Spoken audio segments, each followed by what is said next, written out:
Welcome to AOC Teen Online Service. Woo! Mari kita nyanyikan bersama-sama. Are you ready guys? Woo! Mari semua bertepuk tangan.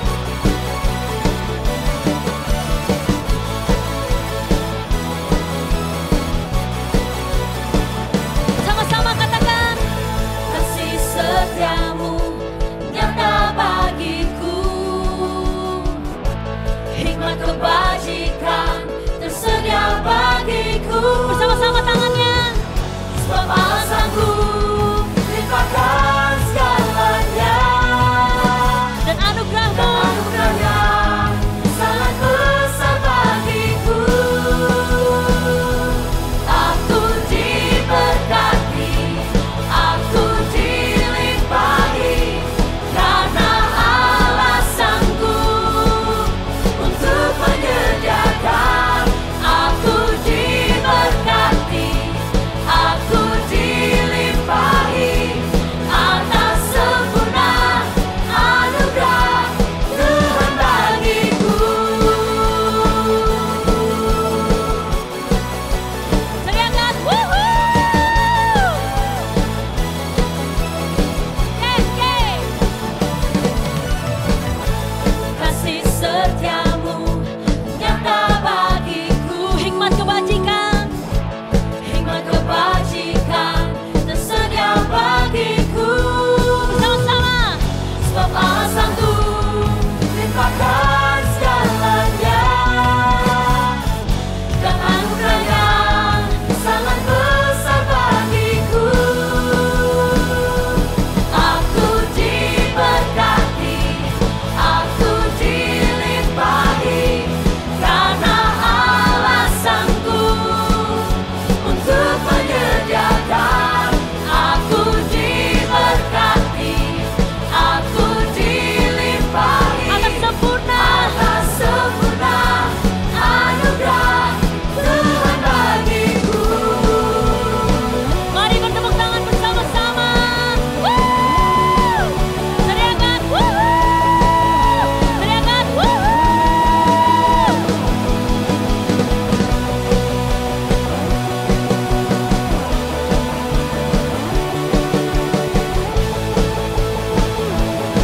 Bersama-sama katakan, sebab Dia sanggup.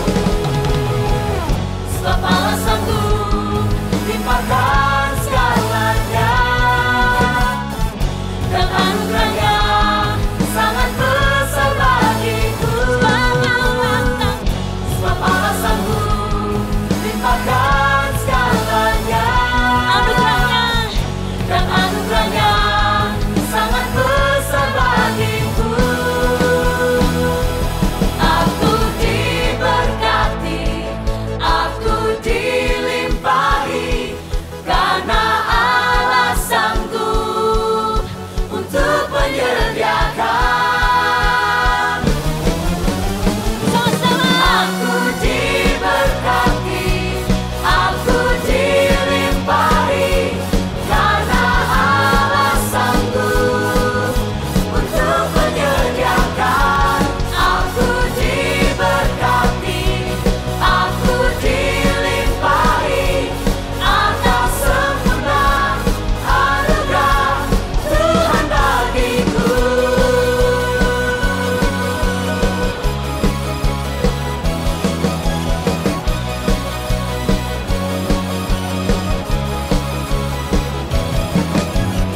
Berikan tepuk tangan pada Tuhan kita. Thank you Jesus. Kami siap Tuhan untuk lebih lagi Tuhan pada Engkau Tuhan. Hanya di dalam nama Tuhan Yesus kami sudah siap. Bersama-sama katakan amin. Woo! Woi, aku lagi. Bosen ya sama aku? Enggak, aku yang bosen. Enggak, bercanda. Di sini aku bakal bacain beberapa pengumuman yang pastinya kalian udah tahu semua. Tapi untuk formalitas, aku tetap bakalan sampein buat kalian. Pengumuman yang pertama, ibadah Teens Online Service Alpha Omega Church dimulai hari Minggu setiap jam 7 pagi. Dan pengumuman yang kedua, kalau teman-teman rindu memberi persembahan, teman-teman bisa transfer di rekening Alpha Omega Church atas nama Lukas Sutopo. Dan pokoknya yang ketiga, diingatkan kembali buat teman-teman untuk selalu berkomsel dengan grup kalian masing-masing. Oke guys, sekian pengumuman dari aku. Tetap jaga kesehatan dan tetap patuhi protokol kesehatan. Tetap di rumah aja, kerjain tugas-tugas kalian. Jangan sampai ada yang remedi buat ulangan. Dan God bless you guys. Halo teman-teman, welcome to our Teens Online Service. Kalau kalian masih ngantuk, yang matanya masih sepet-sepet, kalian bisa cuci muka dulu. Terus habis gitu pause video ini. Habis selesai cuci muka, kalian bisa play video ini lagi. Nah, buat kalian lagi rebahan, yuk bangun. Nah, cakep, udah ada mulai beberapa yang bangun. Aku bisa lihat kalian teman-teman. Ya enggak lah. Oke, kita mulai pembahasan kita. Nah, buat teman-teman yang baru pertama kali join, kalau kalian butuh komunitas yang bisa membangun kalian, apalagi di saat pandemi ini, kalian bisa cek di deskripsi, ada nomor yang bisa kalian hubungi, ada Instagramnya kita, kalian bisa DM dan kita bakal welcome banget buat kalian. Nah, hari ini kita akan bahas tentang cintai zona nyaman. Siapa sih yang nggak suka sama yang namanya zona nyaman? Setiap kita pasti suka yang namanya zona nyaman. Ya jelas, namanya aja zona nyaman. Zona di mana kita merasa aman, merasa PW, nggak ada masalah. Nah, keuntungannya kita berada di zona nyaman adalah nggak bakal ada banyak masalah, nggak merasa kecewa, nggak merasa sakit hati. Loh, enak kan berada di zona nyaman? Tapi, kalau kita keluar dari zona nyaman, kebalikannya dari tadi.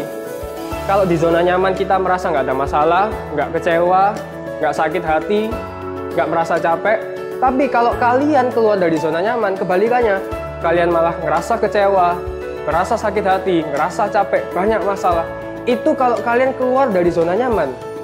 Tapi, benefitnya, kalau kalian keluar dari zona nyaman, kalian jadi orang yang semakin hari jadi pribadi yang lebih baik.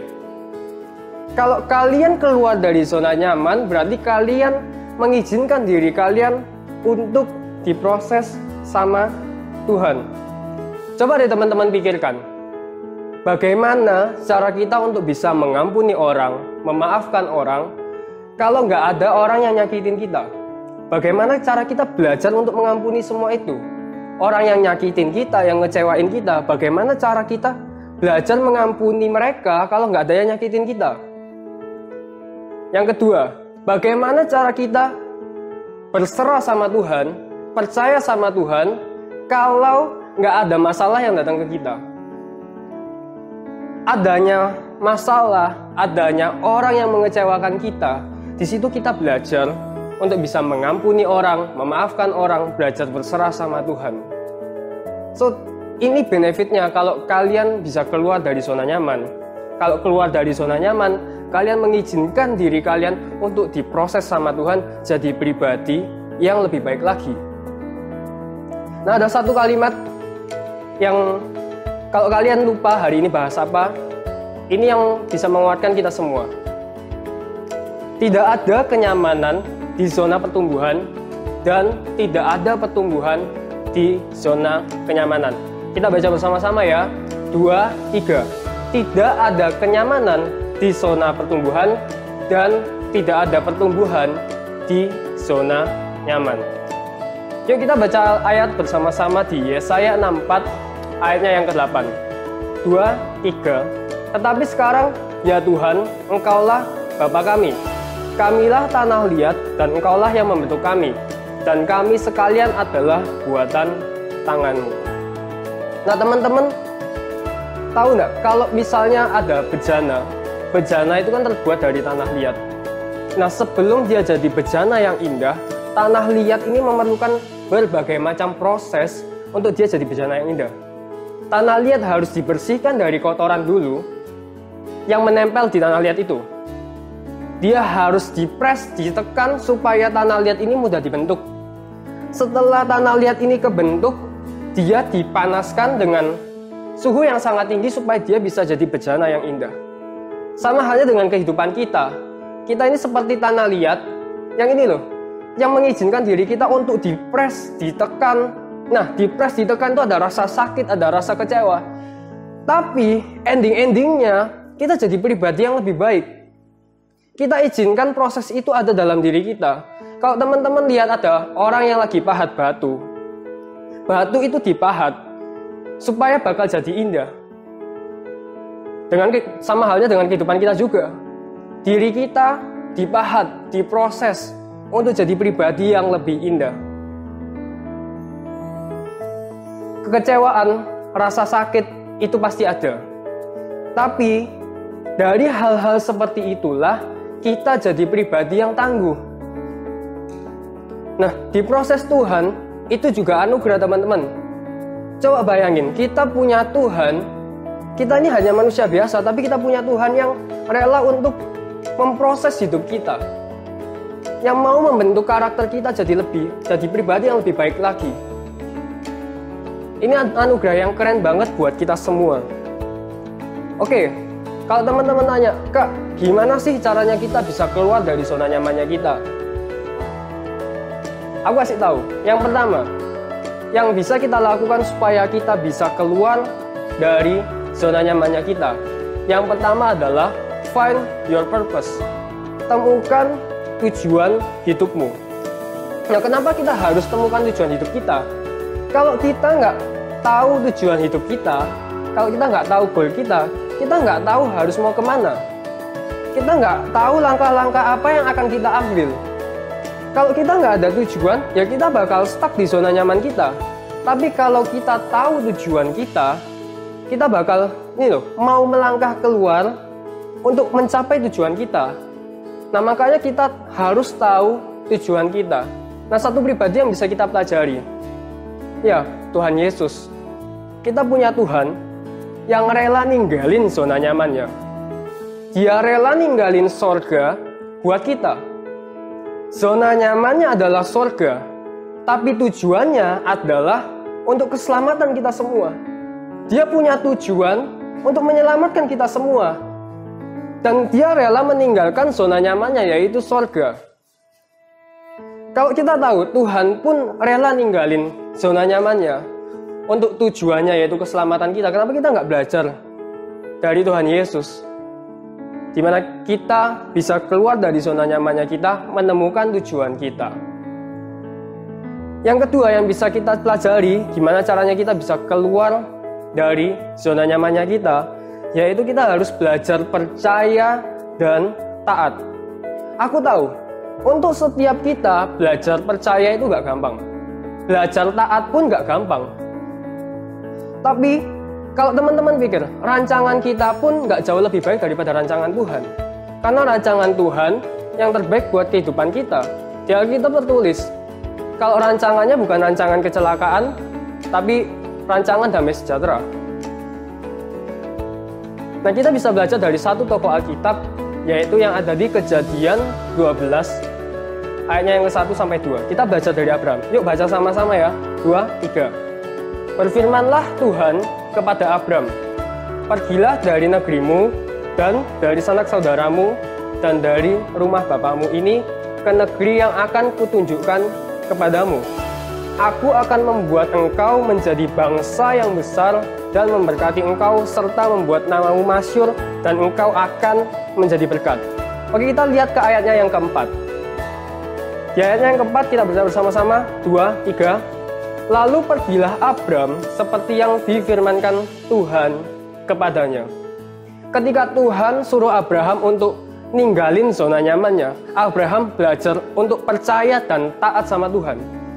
Dia tinggalin zona nyamannya untuk melihat ini loh, visi yang Tuhan kasih buat Abraham. Padahal Abraham gak tahu dia mau kemana. Dia hanya cuma belajar percaya dan taat. Mungkin Abraham gak bakal bisa disebut bapak orang percaya, bapak orang beriman saat ini, kalau waktu itu dia gak belajar percaya dan taat sama Tuhan. Dia gak mau langkah bersama Tuhan. Dia gak bakal bisa disebut bapak orang beriman kalau dia gak mau berjalan sama Tuhan, gak percaya sama Tuhan. Tapi dia belajar percaya dan taat, makanya dia bisa disebut sebagai bapak orang beriman. Contoh yang bisa kita pelajari juga bisa di Tuhan Yesus. Tuhan Yesus juga belajar percaya dan taat sama Bapa. Nah, ini yang bisa kita lakukan saat ini. Kalau misalnya kita tahu caranya kita untuk keluar dari zona nyamannya kita harus temukan tujuan hidupnya kita belajar percaya dan taat sama Tuhan, berserah sama Tuhan. Kalau kita udah tahu semua itu, yang bisa kita lakukan sekarang adalah aku mau ngajak teman-teman buat ambil notes dan bolpen kalian, alat tulis kalian. Kalian bisa catat dalam 5 tahun ke depan, 10 tahun ke depan, 15 tahun ke depan. Jadi ada 5 tahun, 10 tahun, 15 tahun. Oke? Nah, kalau kalian sudah tulis 5 tahun, 10 tahun, 15 tahun, kalian tulis langkah-langkah apa yang bisa kalian lakukan untuk mencapai goal kalian dalam 5 tahun, 10 tahun, dan 15 tahun. Tulis langkah-langkah itu. Oke? Sudah ditulis. Nah, kalau teman-teman sudah tulis semua itu, terus apa Kak yang harus dilakukan? Yang harus dilakukan adalah ya lakukan. Simple. Nah, tapi Kak, ini nggak gampang. I know, ini nggak gampang. Butuh yang namanya rasa sakit, kecewa. Yes, setiap kita bukan manusia yang sempurna. Setiap orang di dunia ini nggak ada manusia yang sempurna. Pasti dikecewain, iya. Sakit hati, iya. Nggak ada manusia yang sempurna. Temanmu bisa ngecewain kamu, keluargamu bisa ngecewain kamu, pendeta pun bisa ngecewain kamu. Karena nggak ada manusia yang sempurna di tempat ini. Tapi dari situ, dengan rasa sakit, kecewa, kita ini loh, izinkan diri kita untuk belajar mengampuni, belajar memaafkan. Kalau ada masalah datang ke kehidupan kita belajar untuk berserah dan percaya sama Tuhan. Gak gampang, tapi kita tahu siapa yang menuntun kita. Kita tahu siapa yang selalu berjalan bersama dengan kita. Kita punya Tuhan yang selalu melangkah dengan kita. Sekali lagi, gak ada kenyamanan di zona pertumbuhan, dan gak ada pertumbuhan di zona nyaman. Jangan pernah takut untuk kita melangkah. Belajar percaya dan taat aja sama Tuhan. Yuk kita sama-sama belajar dari firman Tuhan hari ini. Jangan pernah takut. Kita harus punya tujuan untuk bisa kita keluar dari zona nyamannya kita. Sama yang tadi aku bilang, setiap orang pasti ngecewain kita, tapi di situ kita belajar untuk memaafkan. Ada masalah, kita belajar untuk berserah sama Tuhan. Kita pejamkan mata kita bersama-sama. Yuk kita berdoa. Tuhan, terima kasih Tuhan buat firman-Mu hari ini Tuhan. Terima kasih Engkau telah menguatkan kami semua Tuhan. Ajari kami, bentuk kami Tuhan untuk kami mau keluar dari zona nyaman kami Tuhan. Ajari kami Tuhan untuk kami bisa menemukan tujuan hidup kami Tuhan yang dari Engkau Tuhan. Ajari kami Tuhan untuk selalu belajar percaya dan taat, sama seperti Abraham percaya dan taat kepada Engkau Tuhan. Ajari kami untuk selalu berserah sama Engkau Tuhan. Dari rasa sakit kami belajar memaafkan, dari masalah kami belajar berserah sama Tuhan. Berkati kehidupan kami Tuhan, berkati keluarga kami, berkati setiap kami Tuhan, supaya anugerah-Mu terus ada dalam kehidupan kami. Dan kami bisa menjadi berkat dimanapun kami berada. Dalam nama Tuhan Yesus kami sudah berdoa dan mengucap syukur. Sama-sama kita katakan, amin.